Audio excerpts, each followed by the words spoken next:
Bismillahirrahmanirrahim. Allahumma salli ala ali Muhammad sallallahu ta'ala alayhi wa sallam. Balikar to straightforward with Alhaji Toy. अज मोदी जी हुकूमत वॾी ज़िल्लत जो शिकार आहे पंहिंजी पार्लियामेंट में। भारतीय पार्लियामेंट में राहुल गांधी हुजे, ॿियनि हुजनि, ऑपोजिशन हुजे, सभिनीनि मोदी खे अॼु यादि ॾियारायो आहे कि कीअं ऑपरेशन सिंदूर नाकाम थियो, कीअं राफ़ेल जहाज़ किरिया, केतिरा जहाज़ किरिया, केतिरा पायलट मरिया। भारत जी शिकस्त अॼु दुनिया जे साम्हूं भारतीय पार्लियामेंट जे हथां अयां थी वई आहे, वाज़े थी वई आहे, सभिनीनि खे ॾिसण में अचे थी। ऐं भारत न रुगो हारिजी वियो आहे, भारत परेशान आहे कि कीअं हाणे कार्रवाई कयूं। तव्हां हाणे ॿुधो पिया कि जेके अमित शाह साहब आहिनि, जेके होम मिनिस्टर आहिनि इंडिया जा, हुननि पार्लियामेंट में बीह करे जेके सबूत पेश कया आहिनि पाकिस्तानियुनि जे ख़िलाफ़ या हे साबित करण जी कोशिशि कई आहे कि दहशतगर्द पाकिस्तानी आहिनि, त उहे सबूत छा आहिनि? चॉकलेट। यकीन न ईंदो आहे, पर अमित शाह साहब जेके होम मिनिस्टर जहिड़ी पोजीशन ते वेही करे इहो सबूत था पेश कनि त इहो पाकिस्तानी चॉकलेट जेका आहे दहशतगर्दनि वटि निकिती आहे त हे पाकिस्तानी आहिनि।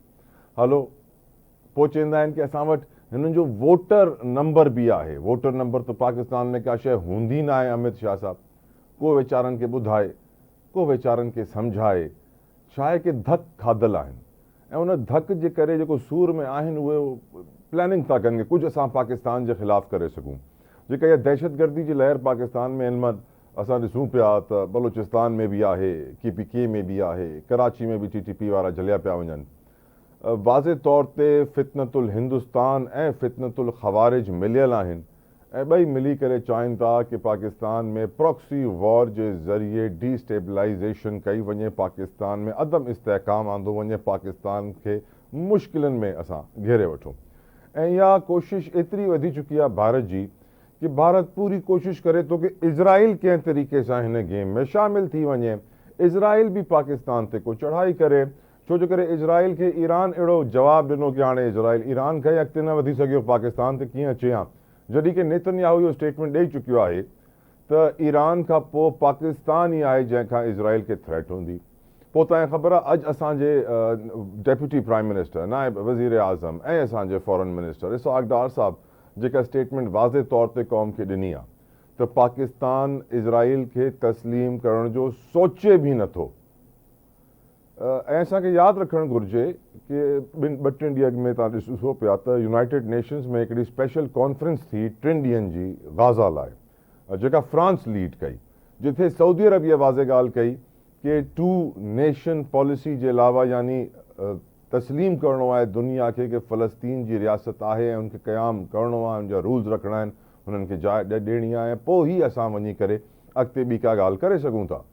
ऐं पोइ असां ॾिठोसीं कि हाणे बि जेके ॻाल्हियूं थियनि थियूं दुनिया में, ब्रिटिश प्राइम मिनिस्टर हुजनि, उहे जेके हिन महिल डोनाल्ड ट्रम्प सां मीटिंग्स कनि पिया ऐं अमेरिका जे दौरे ते हुआ, वाइट हाउस में हुआ, प्रेस कॉन्फ्रेंस बि सभिनीनि ॾिठी, उते बि ब्रिटिश प्राइम मिनिस्टर फ़लस्तीनियुनि जे हक़ में आवाज़ वधाई ऐं चयो त इहो ज़ुल्म बंदि कयो वञे। ऐं अॼु दुनिया सॼी फ़लस्तीनियुनि जे हक़ में ॻाल्हाए थी सिवाइ अमेरिका जे। अमेरिका इज़राइल हिकिड़ी टीम आहे ऐं मोदी बि तव्हांखे ख़बर आहे हिन टीम में सदाईं खां नंढपण जो शौक़ु हुयो कि असां बि वॾनि सां वञी खेॾी सघूं, त हुन पंहिंजे शौक़ खे पूरो करण लाइ हिन टीम में घुसण जी ऐं हिन टीम जो हिसो ठहण जी वॾी कोशिशि कई आहे। ख़ैर, आहिनि टे हिकिड़ी टीम जा मां सम्झां थो चेहरा, हिकिड़ो ई मिशन आहे हिननि जो, तबाही दुनिया जी बर्बादी, दहशतगर्दी। छो जो करे डोनाल्ड ट्रम्प साहब केतिरियूं ॻाल्हियूं करे वठे, जेको हिन महिल फ़लस्तीन में हाल आहे, हलो ठीकु आहे, बमबारी कयूं, रॉकेट किरायूं, वॾा वॾा बम किराए ॿारनि खे मारियऊं, डॉक्टरनि खे शहीद कयूं, सहाफ़ियुनि खे शहीद कयूं, दुनिया पई ॾिसे, सभिनीनि जे साम्हूं आहे। ऐं हिन महिल जेको नंबर्स आहिनि इंटरनेशनल मॉनिटर्स जे मुताबिक़ 60,000 माण्हू फ़लस्तीनी शहीद थी चुकिया आहिनि। मां तव्हांखे ॿुधायां घटि में घटि 1.5 लख माण्हू शहीद थी चुकिया आहिनि।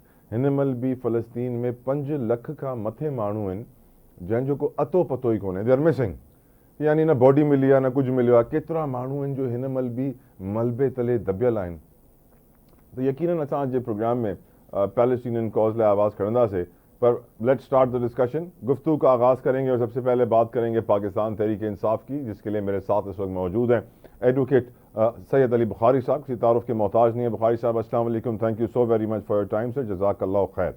अब सर, एक खबर जो इस वक्त थोड़ी देर पहले लगी है जो शेख वक्कास अकरम साहब के बयान के हवाले से है कि उन्होंने कहा है कि इमरान खान के साहिबजादे कासिम और सुलेमान पाकिस्तान आएंगे, कब आएंगे ये नहीं मालूम, लेकिन वो आएंगे। आपकी नज़र में ये खबर कितनी अच्छी पॉजिटिव है, इसका इम्पैक्ट क्या होगा? क्योंकि ऑफ कोर्स खान साहब के साहबजादों को देखकर पीटीआई के वर्कर्स का लहू गर्म हो जाएगा। Your views on this news sir? बिस्मिल्लाहिर्रहमानिर्रहीम। बहुत शुक्रिया तला भाई आपका। देखिए तला भाई, बड़ी सिंपल सी बात है। खान साहब के बेटे अगर इंग्लैंड से आते हैं तो क्या उनका हक नहीं है पाकिस्तान में आना? छोड़ दें, फॉरगेट अबाउट दिस के जी वो किसी पॉलिटिकल पार्टी के सरबराह के बेटे हैं या वो किसी जो है पाकिस्तानी एक सबसे मशहूर और सबसे बड़ी लीडर जो है उनके सब जाते हैं। बात यह है कि उनके वालिद हैं वो जेल में बंद है 2 साल से, और उनसे बात तक नहीं कराई जा रही टेलीफोन पे, जो हर प्रिजनर का एक कानूनी शरई कॉन्स्टिट्यूशनल मजहबी हक है, वो भी नहीं उनको दिया जा रहा है। बात कराने के लिए भी हमें पिटिशन करनी पड़ती है और उसके बाद हो रहा है। अगर वो आते हैं, अपने बाप से मुलाकात करते हैं, अपने वालिद साहब के साथ बैठते हैं, बात करते हैं, इसमें कौन सा गुनाह कबीरा और सगीरा है सर भाई? पहली बात तो ये है। दूसरी बात ये जी, डेफिनेटली उनको, आई पर्सनली बिलीव कि उनको आना चाहिए, अपने वालिद साहब से मुलाकात भी करनी चाहिए, और वो हमारे मुल्क के सबसे अजीम लीडर के साहबजादे हैं। तो ऐसी तो कोई बात है नहीं कि वो मियाँ साहब के साहबजादों की तरह बाहर बैठे हों और वो कह रहे हों कि जी हम पाकिस्तान से तो हमारा लेना देना ही कोई नहीं है। जब मियाँ साहब पे बुरा वक्त हो और वो कहें जी कि हम तो पाकिस्तानी नेशनल ही नहीं है, और जब अच्छा वक्त हो आके कहें जी हम पाकिस्तानी भी हैं, हमारे केसेस भी खत्म हो गए। तो ये एक बहुत पैरेलल नहीं, एक बहुत कंट्रास्ट चीजें हैं एक दूसरे से। तो जो वकास अकरम साहब ने कहा है, उन्होंने ठीक है, उन्होंने पाकिस्तान आएंगे जब उनकी मर्जी हो आए, जब उनकी मर्जी हो जाए। इसमें तो कोई दूसरा अवाम ना है, ना होना चाहिए, ना कोई क्वेश्चन रेज होना चाहिए। I personally believe. Ali Bukhari साहब, 12 अगस्त को आपकी नज़र में क्या होगा जब 3 मेंबर बेंच इमरान खान के केस को सुनेगा सर? आपके लीगल ओपिनियन में क्या होने वाला है सर? देखिए तला भाई, बड़ी अनफॉर्चुनेट सी बात आज हुई है कि आपको पता है कि हमारी पिटिशन तो लगती ही नहीं है। हम टकरे मार मार के, जिसे कहते हैं ना, ऐवान अदलिया की हर फोरम पे, चाहे वो सुपीरियर कोर्ट हो या हायर कोर्ट हो या लोअर कोर्ट हो या मैजिस्ट्रेट कोर्ट हो या स्पेशल ट्रिब्यूनल हो, हम टकरे मार मारे कहते हैं खुदा का वास्ता है हमारी पिटिशन तो लगा दो। डिसीजन जो मर्जी कर दो, लगा दो, लगती नहीं है। और ये ऐसी पिटिशन है जो लगी है, साथ ही फिक्स हो गई है। क्योंकि जो हमारे प्रिंसिपल काउंसिल से केस के अंदर, मैं कुछ सुबह सुप्रीम कोर्ट गया, और जो हमारे प्रिंसिपल काउंसिल से सलमान सफदर साहब लाहौर से आते हैं, वो पाकिस्तान से बाहर थे, और उन्होंने जनरल एडजर्नमेंट की एप्लीकेशन ऑलरेडी सुप्रीम कोर्ट में दी हुई थी, और ये पिटिशन फिक्स हुई और उसी टाइम फिक्स होगी, साथ ही क्योंकि सबको पता था कि वो पाकिस्तान में नहीं। तो आज जब सुबह अपीयर हुए वहां पर, सलमान अकरम राजा साहब अपीयर हुए, हम सारे अपीयर हुए, जब तो सलमान राजा साहब ने कहा कि जी मैं हाजिर हूँ, मेरा भी वकालतनामा तो है, लेकिन प्रिंसिपल काउंसिल जज साहब ने कहा कि वो हैं सलमान सफदर साहब, इसलिए वो आएंगे तो फिर ही कुछ होगा।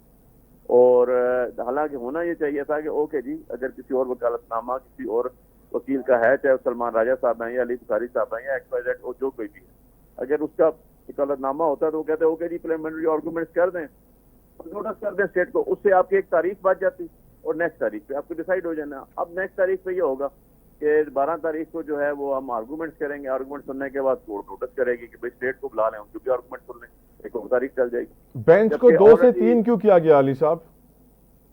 सॉरी, बेंच में इजाफा क्यों किया गया? बेंच को, ये वैसे मेरे सामने नहीं हुआ, लेकिन जो मैंने सुना थ्रू मीडिया मुझे पता चला कि ये सलमान राजा साहब ने कहा था कि जी इसको बेंच पे प्रोसिक्यूट करें, एक जज और आ जाते, क्योंकि अगर 2 जजेस आ जाते हैं, मेरा पर्सनल ओपिनियन है, वैसे I am not talking about the case relevant case जो है अच्छी बात करें, ना ही मेरे इल्म में यह है कि राजा साहब ने कहा या किस है, लेकिन ये बाद में पता चला जब मैं सुप्रीम कोर्ट से निकला, तो बाद में जब हम न्यूज एंकर्स के साथ खड़े थे, तो उन्होंने जब मेरा वो वी लॉग वालों ने और मीडिया वालों ने इंटरव्यू लेना शुरू किया, तो उन्होंने मुझे बताया कि जी 3 रूटी बेंच हो गया, जिसमें मियां गुल हसन और अंग्रेज साहब को भी ऐड किया गया।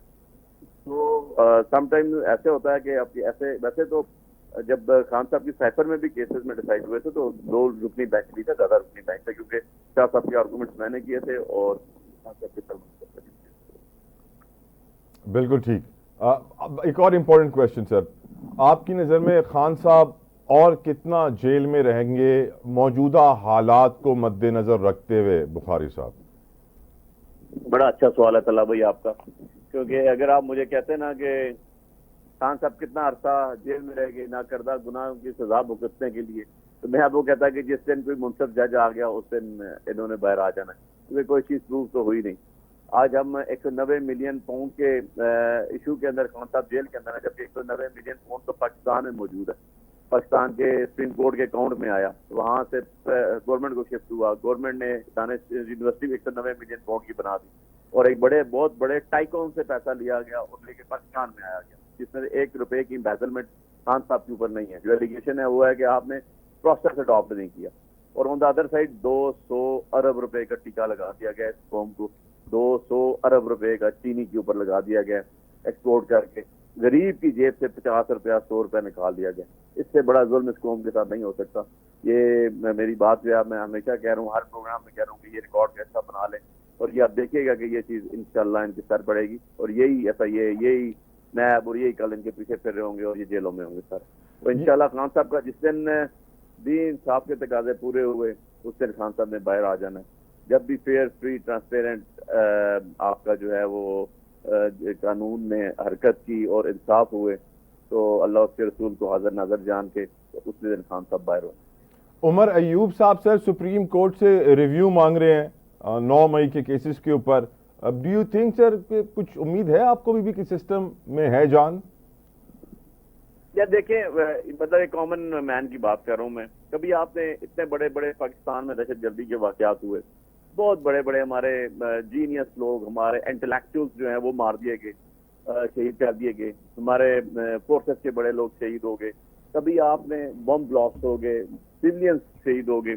कभी आपने सुना है आज तक किसी दहशतगर्दी की अदालत में 4 महीने के अंदर फैसला हो गया? तो ह्यूमनली पॉसिबल है ये? मुझे जरा बता दें। और क्या अगर नहीं आपको है, लगता है कि मौजूदा हालात में इंटरवीन करेंगे चीफ जस्टिस सर? देखें, अगर तो चीफ जस्टिस हैं तो इंटरवीन करने में कोई हर्ज नहीं। यहाँ तो अभी तो नहीं उन्होंने खुद ही एक इन्हीं की बनाई हुई अदालत ने एक बहुत बड़ा रिव्यू के ऊपर फैसला दिया स्पेशल सीट के ऊपर, जिसमें 8 जजों का फैसला 7 जजों ने रिव्यू कर दिया। कट एंड शॉर्ट हो तो ये तो 200 साल की नई ज्यूरिस्प्रूडेंस बनी है। तो इस तरह के हालात किसी से भी तो की जा सकती है।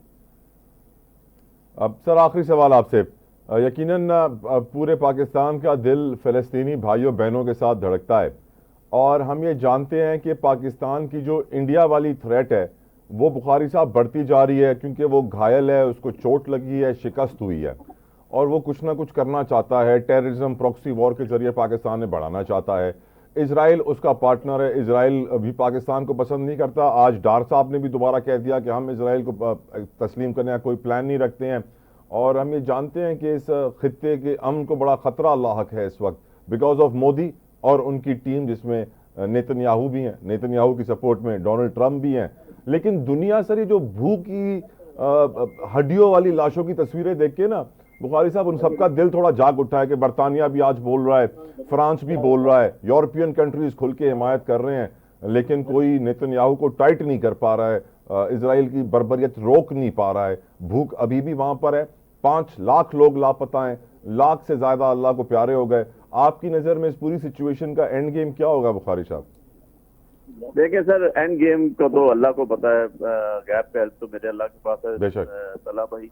लेकिन बात यह है कि जो प्रेजेंट हालात है इसमें मुसलमानों के लिए डूब मरने का मुकाम है। 58-59 मुसलमान मुल्क हैं हमारे सामने, इतनी बड़ी मैं कहता हूँ कि इंसानियत की तजलील होगी। छोड़ दें खाली मुसलमान को भी नहीं, इंसानियत की तजलील होगी। सारी इंसानियत को तबाह और बर्बाद कर दिया गया। न अपने लोगों पे आप फायर कर रहे हैं, न अपने लोगों पे बम गिरा रहे हैं, यार जो वापस पत्थर भी नहीं मार सक रहे आपको, और आप मारते जा रहे हैं और दुनिया देखती जा रही है, तमाशा देखती जा रही है। मैं आपके एक सवाल से मेरे जहन में एक सवाल आ गया अचानक, क्यों आज ये कहना पड़ा इसको हमारे डिप्टी प्राइम मिनिस्टर साहब सो कॉल्ड जो गए हुए हैं वहां पर कि हम इसराइल को नहीं मानते। बात यह है कि ऐसी नौबत क्यों आई? ये तो कहता था मोहम्मद अली जिन्ना 1947 में बता कर चले गए थे कि जब तक फलस्तीन को तस्लीम नहीं किया जा सकता हम तो इसराइल को तस्लीम कर ही नहीं सकते, और इस पे हम स्टिक हैं आज तक। तो ये नौबत क्यों आई? ये भी एक फिक्र सोचने का सवाल है कि आपको ये क्यों कहना पड़ा जाके वहां, क्योंकि आप ड्यूटीज हो चुके थे। आप लोगों का जो शेखी किस्म का आप लोगों का एटीट्यूड रह गया सारे इशू के ऊपर। आपने मुश्ताक साहब एक सेनेटर हैं जो जमात इस्लामी के, उन्होंने प्रेस क्लब के सामने इस्लामाबाद में क्या किया, इन फलस्तीनियों के हक में बैठ के वो इन्होंने एहतजाज किया प्रेस क्लब के सामने, और उनको उनकी बीवी उनकी बेटी को उठा के ले गए सेनेटर साहब की, और पर्चा दे दिया गया किसके अगेंस्ट? इसराइल के अगेंस्ट। और दूसरी साइड पे आप देख लें कल 10 डाउनिंग स्ट्रीट पे सामने खड़े हो गए गोरों ने वहां पर जाके एहतजाज किया कि यार ये बच्चे मार रहे हैं, जुल्म कर रहे हैं। हमने तो अपने मुल्क में जो है वो एक सेनेटर ने, पार्लियामेंटेरियन ने एहतजाज किया, अपनी फैमिली के साथ जाके बैठ गया, वो प्रेस क्लब के सामने हम उठा के ले गए उसको और जाके जनाब हमने जेल में डाल दिया। तो ये ऐसे काम करेंगे तो फिर आपको तो देनी पड़ेंगी, शवाहिद भी देने पड़ेंगे और आपको जस्टिफाई भी करना पड़ेगा दूसरे मुल्कों में कि नहीं नहीं भाई हम नहीं मान रहे, हम नहीं मान रहे क्योंकि आपका कैरेक्टर ऐसा है। कोई एक रूल्स बता दें मुझे इस मुल्क में जो निकालने की इजाजत दी गई हो। डीसी के जब एप्लीकेशन गई उसने इनकार कर दिया, 144 लगा दिया, किसके ऊपर? फलस्तीनियों के हक में और इसराइल के खिलाफ। तो हम इसको क्या समझे, इसको क्या समझे, किसकी हुकूमत कर रही है, कौन है ये? और जो इंडिया की आपने बात की उसके लिए तो मैं एक बड़ा मेरा एक क्लियर सा स्टैंड है जी, दुश्मन को दुश्मन ही समझना चाहिए, आपका वो दोस्त सजन तो कभी हो नहीं सकता। वो एक्सरसाइज करें, वो एक्सरसाइज ना करें, वो अमन के हालात में हो, वो आप समझे कि वो जंग के हालात में हो, उनका करैक्टर है क्या, उनका बिहेवियर है क्या, उनका एटीट्यूड है क्या, और आपको अपने आप को तैयार रहना पड़ता है। वो कहते हैं ना, force should be used to put down force. बात नहीं, जोर को गिराने के लिए जोर लगाना पड़ता है। और अगर आप ताकतवर होंगे तो आप सर्वाइव करेंगे। सारी दुनिया एक साइड पे खड़ी है, ह्यूमन राइट्स सब एक साइड पे खड़े हैं, बड़े बड़े बुर्ज एक साइड पे खड़े हैं, लेकिन कोई नेतन्याहू को नहीं कह सकता कि भाई अब तुमने रोका तो हम तुम्हें मारेंगे या तुमसे बाइकआउट कर देंगे या तुम्हारी चीजों से कर देंगे। तो सलाम तो पेश कर दें यार फिर ईरान को, जिन्होंने कई सैकड़ों मिसाइल तो मार दिए यार। वहां एक मिथ तो तोड़ दी कम से कम उन्होंने कि यार जिंदा भी बंदा रह सकता है अपने से ताकतवर लोगों के साथ लड़के। सिर्फ गैरत होनी चाहिए, इज्जत होनी चाहिए, हया होनी चाहिए, और अल्लाह उसके रसूल पे, अंबिया इकराम पे, अहले बैत के ऊपर आपको ईमान होना चाहिए। That's it. और क्या चीज़ है, यही हमारे पास है सबसे बड़ा। तो हमें इसके लिए तैयार रहना चाहिए। इंडिया तो किसी किस्म की भी मिस एडवेंचर कर सकता है, क्योंकि उनको अभी ताज़ी एक चोट पड़ी हुई है। जब ऐसी सूरत हाल हो तो वो डेफिनेटली मौके ढूंढ रहा होगा, क्रिएट करेगा। हमें विजिलेंट रहना चाहिए। जज़ाकल्लाह खैर, thank you so very much advocate Mohammad Ali Bukhari साहब के वक्त के लिए। यकीनन व्यूअर्स तां ॻाल्हियूं ॿुधियूं। बुखारी साहब जूं ऐं मां अग्री कंदो आहियां उन्हनि सां हिकिड़ी ब्रेक था वठूं। ब्रेक खां पोइ अची करे डिस्कशन अॻिते वधाईंदासीं। Don't go anywhere, will be right back.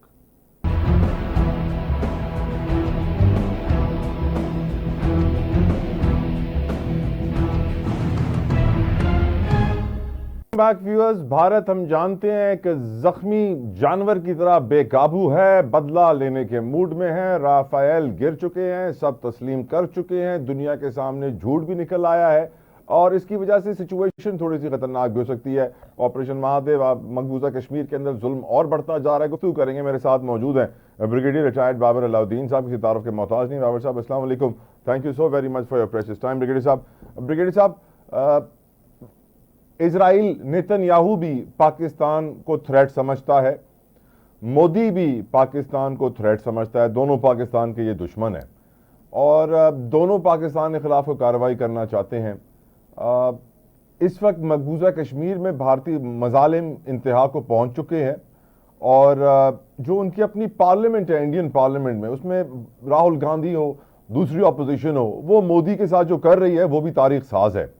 आपकी नज़र में क्या सिचुएशन एस्केलेट कर सकती है? कोई वो कहते हैं ना जुनून जो छाया हुआ है, जंगी जुनून मोदी के सर पे, वो उससे कुछ गलत कदम उठवा सकता है? Pakistan should be on high alert. Your views on the whole situation brigadier Babar Alauddin साहब। बहुत शुक्रिया तला साहब। इसमें कोई शक नहीं है कि 7 मई के बाद नरेंद्र मोदी स्पेशली जितने प्रेशर में है, जितनी एम्बेरसमेंट और शर्मिंदगी का उसको सामना करना पड़ रहा है, डोमेस्टिकली स्पेशली और इंटरनेशनली भी, उसमें तो कोई दो राय नहीं है कि इस वक्त वो इतने टाइट कॉर्नर में है कि उनको समझ नहीं आ रही वो क्या करे। पाकिस्तान से बदला लेना भी चाहते हैं, जंगी जुनून भी छाया हुआ है, और इंटरनली जैसे आपने कहा विद इन इंडिया पार्लियामेंट के अंदर हो या वैसे अक्रॉस द कंट्री हो, अपोजिशन बढ़ती चली जा रही है। और हर रोज एक ऐसी अपोजिशन जो चंद माह पहले लगता था कि उसमें कोई किसी किस्म की जान नहीं हो, यकदम एक तवाना आवाज बन चुकी है। हर रोज मोदी के खिलाफ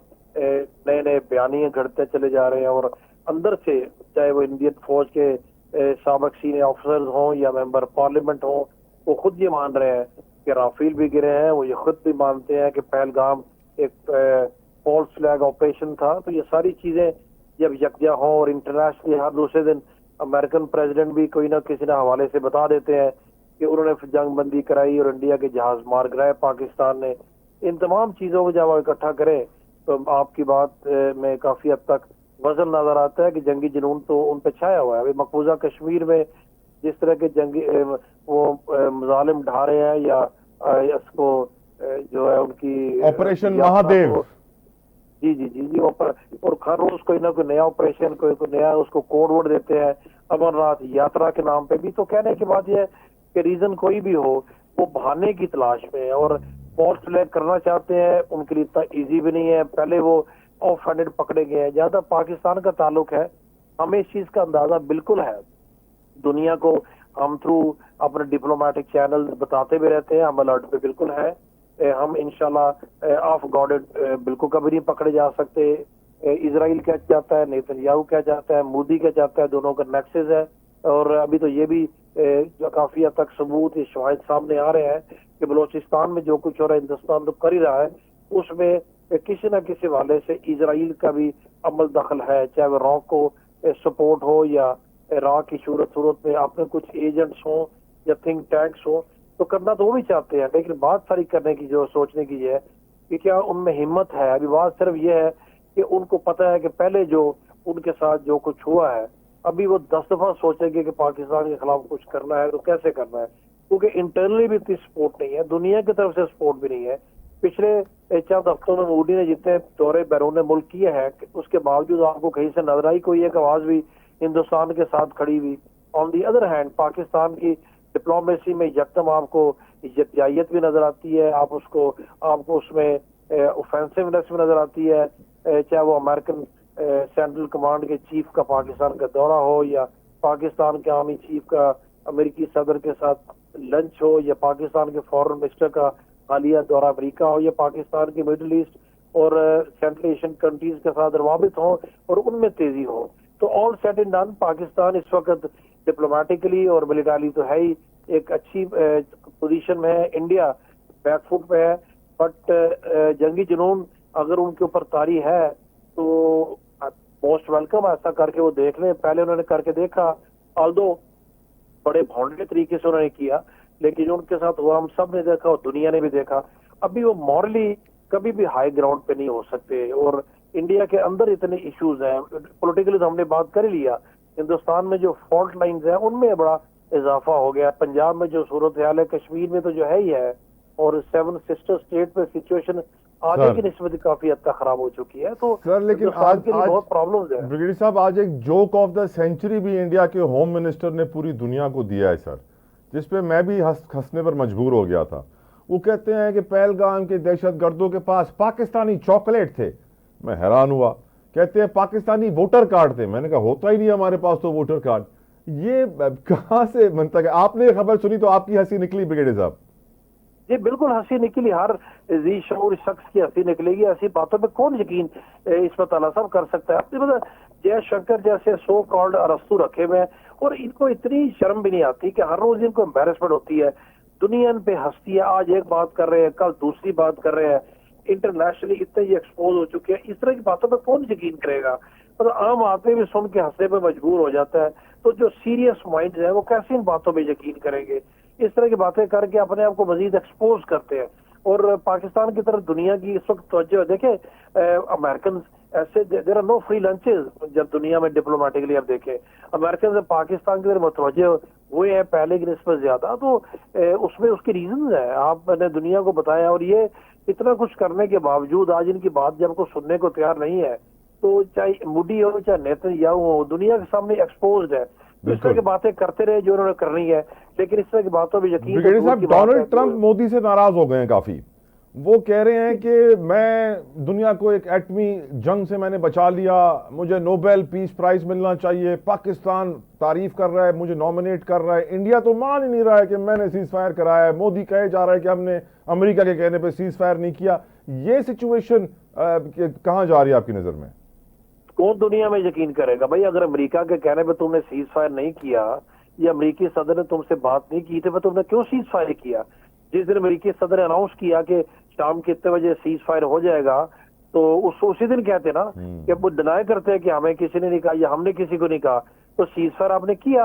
अब दुनिया को पता है, हर शख्स को पता है, इंटरनेशनल इंपॉर्टेंट कंट्रीज को पता है कि आपने अमेरिका से अप्रोच किया।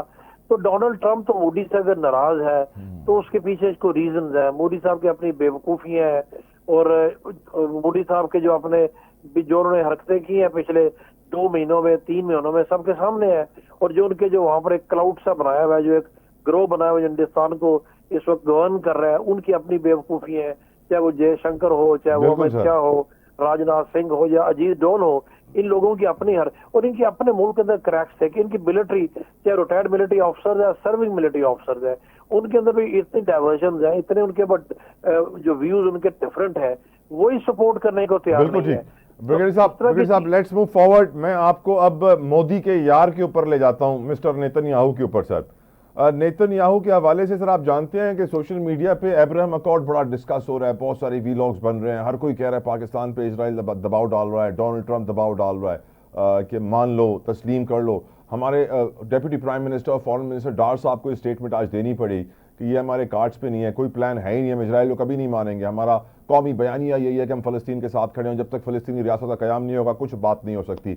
सऊदी अरब ने भी यूनाइटेड नेशंस में यही बात कर दी है। British prime minister Donald Trump के साथ बैठ के कहते हैं कि ये जो स्टारवेशन है, ये जो भूख है, जो फैमिन है, ये सही नहीं है और हमें वहाँ पे एड पहुँचानी चाहिए। और ये भी कह दिया कि अगर इजराइल नहीं मानेगा तो हम फ़लस्तीन की रियासत को तस्लीम कर लेंगे। दुनिया को नज़र आ रहा है कि वो हड्डियों जैसे ढांचे, वो बच्चे कितनी भूख से मर रहे हैं। 5 लाख लोग लापता हैं, लाख के करीब मर चुके हैं ब्रिगेडियर साहब। अभी भी वो सूरत हाल जारी है। आपकी नज़र में ये सिचुएशन किस डायरेक्शन में जा रही है, ये ऊंट किस करवट बैठेगा आपकी नज़र से ब्रिगेडियर साहब? देखिए, दुनिया में प्रेशर बढ़ रहा है। पाकिस्तान तो खैर बिल्कुल फॉरेन मिनिस्टर ने ठीक कहा कि इसी सूरत में इसराइल को तस्लीम नहीं करेगा, और इन सर्कमस्टांसेस में ऐसी बात करना भी बेवकूफ़ी है। दुनिया में देखे, फ्रांस ने कह दिया कोई फ़लस्तीनी रियासत को तस्लीम करने जा रहा है। 145 ब्रिटिश पार्लियामेंट के मेंबर्स ने करारदाद मूव की है कि जी आप फ़लस्तीन को तस्लीम करें। अनप्रेसिडेंटेड है। इंग्लैंड का आपको पता ही क्या स्टांस सारी उम्र रहा है। वो प्रेशर है ब्रिटिश प्राइम मिनिस्टर के ऊपर, जिसकी वजह से उसने ये स्टेटमेंट दी है। मुस्लिम ब्लॉक तो है ही है। तो ओवरऑल अगर आप देखिए, और फलस्तीनी ऑन दी अदर हैंड इतना जुल्म सितम के और इतनी नस्ल कुशी के बावजूद वो they refuse to leave the land. दुनिया समझती थी, स्पेशली इसराइल और अमेरिका समझता था कि इनको मारोगे, स्टार्वेशन करोगे तो ये छोड़ के रफा वाली साइड पे चले जाएंगे, अपनी लैंड छोड़ देंगे। उन्होंने बिल्कुल इनकार कर दिया। वो कहते हैं हमें खत्म कर दो, 10 लाख लोगों को अपनी जमीन हम बिल्कुल नहीं छोड़ेंगे। और जो वहाँ के विजुअल्स हैं, जो वहाँ के हालात है, देखिए बॉम्बिंग से आपने लोगों को मारा, वो एक साइड है, भूख से लोग मर रहे हैं, दूसरी साइड है। मैं आपकी बात से इत्तेफाक करता हूँ, सिचुएशन जिस तरफ जा रही है, तो मेरा ख्याल है दुनिया एक दूर की बात नहीं है कि दुनिया यकजा होकर एड के नाम पे अभी डिफाई करे हर चीज को। और हर चीज से मुराद क्या है? सिर्फ अमेरिका और इसराइल, और तो कोई भी नहीं है। और जब पूरी दुनिया ये अहद कर ले कि हमने वहां पर इमदाद पहुंचानी है, तो इसराइल या अमेरिका कुछ भी नहीं कर सकते, क्योंकि इंसानियत पे जुल्म इतना बढ़ चुका है कि वो मुसलमान मुल्क हों या गैर मुस्लिम मुल्क हों, ये एक नई तारीख है। दुनिया में इसकी मिसाल नहीं मिलती। इतने जुल्मों सितम के बाद लोग हिजरत करते हैं, कैंपों में चले जाते हैं, UNHCR बीच में आ जाता है, एड एजेंसीज बीच में आ जाती है। लेकिन यहाँ पर यह है कि वो अपनी जमीन छोड़ने को तैयार नहीं है। इसमें हमास के कोई यरगमाली नहीं है वो, बिकॉज उनको पता है कि जब उन्होंने एक दफा जमीन छोड़ दी तो उनकी नस्ल खत्म हो जाएगी, अपनी जमीन पे कभी ये वापस नहीं आ सकेंगे। उनको भी इस चीज का पता है। एक क्वेश्चन आके मेरे दिमाग में, जिसका मैं जवाब आपसे जानना चाहता हूँ सर। पाकिस्तान फ़लस्तीनियों के हक में बयान देता है, कहता है फ़लस्तीनी रियासत का क़याम ही असल हल है। सऊदी अरब फ़लस्तीनियों के हक में जवाब देता है, कहता है फ़लस्तीनी रियासत का बनना ही असल हल है। सैडली अगर आप पाकिस्तान के कैपिटल इस्लामाबाद में जाके फ़लस्तीन का झंडे को लहराएं और वहाँ प्रोटेस्ट करें उनकी खातिर, तो आपको मालूम है सेनेटर मुश्ताक को भी उठा लिया जाता है। सैडली खाने काबा के अंदर कोई फ़लस्तीन का झंडा लहरा दे तो वहाँ पे उसको फ़ौरन से आके शुरते पकड़ लेंगे, अरेस्ट कर लिया जाएगा। हम बज़ाहिर कहते तो हैं कि हम फ़लस्तीन के साथ हैं, उनके लिए हमारे दिल धड़कता है, हम रोज़ रोते हैं, रोज़ मरते हैं वो तस्वीर देख कर। लेकिन सर कुछ डबल स्टैंडर्ड्स आपको नज़र आ रहे हैं सर? मैं दूसरी मुस्लिम मालिक या इस्लामिक वर्ल्ड के बारे में तो अभी क्या कहूँ, हर किसी के। मैं आपसे पाकिस्तान और सऊदी अरब का सवाल पूछा है। जहाँ तक पाकिस्तान का ताल्लुक है, मेरा ख्याल है तला साहब अभी भी अराउंड 60 मुस्लिम कंट्रीज में अगर फलस्तीन के लिए कोई तवाना आवाज है, डिप्लोमेटिकली चाहे है, तो पाकिस्तान की है। तो इस्लामाबाद में एहतजाज क्यों नहीं कर सकते सर? हम 10 डाउनिंग स्ट्रीट लंदन में हो रहा है। जो आपने एक एहतजाज की बात की, एहतजाज में और पॉलिटिकल माइलेज में फर्क है। आप डिप्लोमेटिक इंक्लेव की तरफ अगर जाओ कि आप एहतजाज करना चाहेंगे तो उसकी रीजंस है। वहां पर सिक्योरिटी के इश्यूज है। फलस्तीन के नाम के ऊपर जाके इस्लामाबाद के परेड ग्राउंड में जलसा कर ले या रावलपिंडी में जलसा कर ले, एहतजाज कर ले, आपको कोई नहीं रोकेगा। इस एहतजाज को जब दूसरी डायरेक्शन में ले जाते हैं तो उसके आपको वजूहात पता है, वो करने वाले भी लाइमलाइट में आना चाहते हैं। एहतजाज फलस्तीन के नाम पे पाकिस्तान की पार्लियामेंट में भी हुआ है, वहां भी लोगों ने झंडे लहराए हैं, पाकिस्तान के प्राइम मिनिस्टर ने भी लहराए हैं, पार्लियामेंटेरियंस ने भी अपने बाजुओं में फलस्तीन के झंडे बांधे हैं। वो एक ऐसी बात नहीं, पाकिस्तान में आज भी लोग फलस्तीन के लिए हर जगह बात करते हैं, ये नहीं कि वहां पर बात नहीं करते। फलस्तीन के एम्बेसडर जितनी आजादी से पाकिस्तान में फिरते हैं और अपनी बात करते हैं, दुनिया के किसी मुल्क में नहीं करते। हाँ, ये आपको ठीक है कि बातों का हद तक लगता है, लेकिन आप मिलिटरी जाके उसके ऊपर चढ़ाई तो करते से रहे। मैं ये कहना चाहता हूँ सर, आप एक बात बताएं, लंदन के प्राइम मिनिस्टर का घर है सर 10 डाउनिंग स्ट्रीट, वहां पर प्रोटेस्ट हो सकता है, लेकिन अगर इस्लामाबाद के आप डिप्लोमेटिक इनक्लेव की तरफ जाएंगे तो मसला है। लंदन में प्राइम मिनिस्टर के घर में और डिप्लोमेटिक इंक्लेव में भी फर्क है ना जी। डिप्लोमेटिक इंक्लेव में फॉरेन मिशन है, वहां पर आपको पता है पाकिस्तान के हालात डिफरेंट है, पाकिस्तान में दुनिया की नजरें होती हैं। इंग्लैंड में वहां पर पीसफुल प्रोटेस्ट। अगर हम प्राइम मिनिस्टर हाउस की तरफ जाना चाहें तो सर आपको लगता है जाने दिया जाएगा? यहाँ पर जो हमारे मुल्क पे प्रोटेस्ट है, आपको पता है हिस्ट्री हमारी ये है कि प्रोटेस्ट के लबादे में कुछ ऐसे इंसिडेंट्स माजी में हुए हैं कि कुछ चांस नहीं लेना चाहता। इंग्लैंड में या दूसरे ममालिक में, यूरोप में, पाकिस्तान में प्रोटेस्ट में फर्क है। पॉइंट यहाँ पर हम थैंक यू ब्रिगेडियर साहब, I am out of time. बहुत बहुत शुक्रिया ब्रिगेडियर रिटायर्ड बाबर अलाउद्दीन साहब, आपके कीमती वक्त के लिए सर, जज़ाकल्लाह खैर। व्यूअर्स, सोशल मीडिया से पांचो फीडबैक दीजो, पांचो ख्याल रखो, सुबह मुलाकात थी। अंटिल देन, अल्लाह हाफिज़।